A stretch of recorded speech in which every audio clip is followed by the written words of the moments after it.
बहुत important derivation है, exam में बार बार घूम फिर कर आ जाती है, ध्यान से समझिए, सिंपल सी मैथमेटिक्स है। और इसके बाद की दो डेरिवेशन भी बिल्कुल लगभग ऐसी ही हैं। क्या? Power, power associated with pure resistor. मतलब यह है कि एक प्योर रेजिस्टर है आर, इससे आपने सोर्स लगा दिया, source of alternating EMF E equal sign omega T. तो इसमें कितनी पावर डेवलप होगी, कितनी एनर्जी पर सेकंड ये डेसिपेट करेगा। ठीक है, बहुत सिंपल है। अप्लाइड ईएमएफ कितना है? E equals E nought sine omega t. Then instantaneous current I equals कितना होता था, बताओ? इंडक्टर रेजिस्टर में कितनी क्या होती है करंट की वैल्यू? क्या? आई नॉट साइन ओमेगा टी, क्योंकि दोनों के दोनों सेम फेस में है। ठीक है, then instantaneous power, instantaneous power P is equal to कितना होगा? ई आई, है ना? और इंस्टेंटेनियस पावर क्या है? Rate of doing work, D W by D T is equal to E, E कितना? E not I naught sine square omega T. दोनों को मैंने मल्टीप्लाई कर लिया ना, ई आई। ठीक, then small amount of work done in small time D T, D W equals क्या बनेगा बोलो? E not I naught sine square omega T D T. Correct. इसके बाद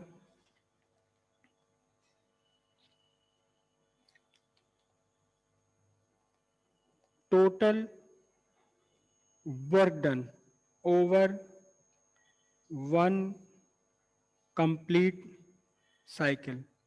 ये एक्चुअली टोटल वर्क डन वो find कर रहे हैं जिसके पैसे देने पड़ते हैं बिजली वालों को। बिजली तो वापस चली जाती है उनके घर, लेकिन रास्ते में हमारे घर में काम करके जाती है, तो उसके पैसे, जिसके किसके पैसे। तो टोटल वर्क डन कितना होगा? W is equal to integration of D W, कहां से कहां तक? जीरो से सॉरी कैपिटल टी तक, total time capital T, over one complete cycle find करते हैं। तो W is equal to integration zero to T, और डी डब्ल्यू कितना है? E not I naught sine square omega T D T. अब simple mathematics है बिल्कुल। E naught constant है, आई नॉट कॉन्स्टेंट है, जीरो टू टी क्या? Sign square omega T. और अब इसे किस में कन्वर्ट कर लोगे आप, बोलो? E not I naught zero to T one minus cos two two two two omega T, cos two omega T upon, बोलो?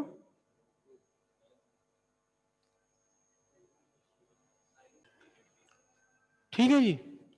अब उसके बाद work done E not I naught by two from zero to T one minus cos 2 omega t dt, total work done E naught I naught by 2, integration of 1 from 0 to t with respect to t minus integration from 0 to t, किसका integration? cos 2 omega t का integration time के respect में। ठीक है, एक काम करूं, मैं इस वाले पार्ट को अलग से कर लूं, क्योंकि बार बार फिर मुझे ये नहीं लिखना पड़ेगा, है ना? कर लें इसे, देखो 0 to t cos 2 omega T D t, कितना बनेगा बताओ जरा, ये बोलो? कितना इंटीग्रेशन होता है इसका?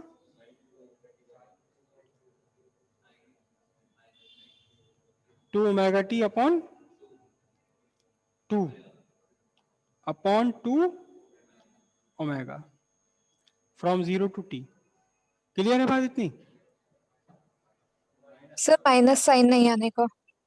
कॉस का इंटीग्रेशन, अच्छा डिफरेंशिएशन कर दिया मैंने, ठीक है।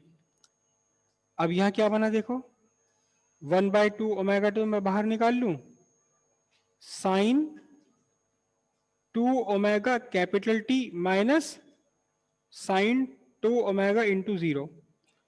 ठीक है, एक बार स्मॉल टी की वैल्यू मैंने कैपिटल टी रखी, अगली बार स्मॉल टी की वैल्यू मैंने 0 रखी, अपर लिमिट लोअर लिमिट। तो 1/2 ओमेगा, और ये क्या बना देखना जरा, sine 2 pi by capital t into t minus sine 0।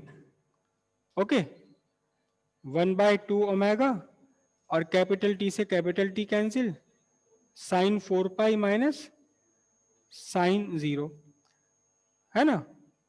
जरा देखना तो सही, साइन 4 पाई भी 0 होता है, 360 डिग्री हो गया ना पूरा। अच्छा नहीं, 2 पाई है, 2 पाई पे 360 और अगले 2 पाई पे फिर 360 डिग्री, तो 0 हो गया। और साइन 0 कितना होता है, 0, तो सब कुछ मिलकर 0 हो गया, 0 हो गया ना।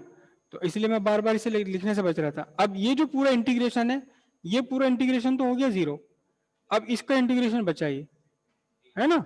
इसका इंटीग्रेशन क्या बना देखो, integration E not I not by 2 और कैपिटल टी माइनस 0, है ना। एक बार लोअर लिमिट रखी मैंने, इंटीग्रेशन भी कर दिया, लिमिट के सब्स्टिट्यूशन भी कर दिया, एक ही स्टेप में इंटीग्रेशन भी कर दिया, लिमिट भी सब्स्टिट्यूट कर दी।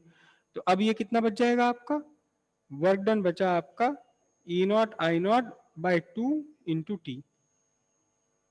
ये आपका बना work done over one complete cycle, over one complete cycle. ठीक है, तो एवरेज पावर कैसे निकालेंगे आप, ये टोटल वर्क, अभी तो ये पावर नहीं आई है, अभी केवल वर्क डन निकल कर आया। देन एवरेज पावर कितना होता है, सिंपल सी बात है, टोटल वर्क डन अपॉन जो भी टाइम लगा हो इसे करने में, टोटल टाइम। ये तो फॉर्मूला, पावर का फॉर्मूला है work upon time. Total work कितना लगा ये रहा, और टोटल टाइम कितना लगा कैपिटल टी, तो इसे कैपिटल टी से डिवाइड कर दो, इस पूरे को कितना निकल कर आएगा बोलो, E not I not by 2, E not I not by 2, ये एवरेज पावर निकल कर आई। तो एवरेज पावर को मैं कुछ और भी तो लिख सकता हूं, देखो इसको मैं लिख सकता हूं E naught by √2 into I not by √2, I not by √2। बताना तो सही जरा, ई नॉट बाय √2 क्या होता था, एसी में E naught by sir √2 virtual EMF. Virtual EMF, okay very good. Sir virtual EMF. और ये वर्चुअल करंट, तो अब आपके पास, मैं इसको वर्चुअल ईएमएफ वर्चुअल करंट इसे सब्स्टिट्यूट कर दूं, तो अब ये क्या बना, P bar is equal to E R M S into I R M S, या फिर इसको आप वो भी कह सकते हो, P bar is equal to E V I V, effective value या वर्चुअल वैल्यू या आरएमएस वैल्यू एक ही बात होती है। और इसकी यूनिट कितनी आएगी, जूल पर सेकंड और watt. This is the average power associated with pure register.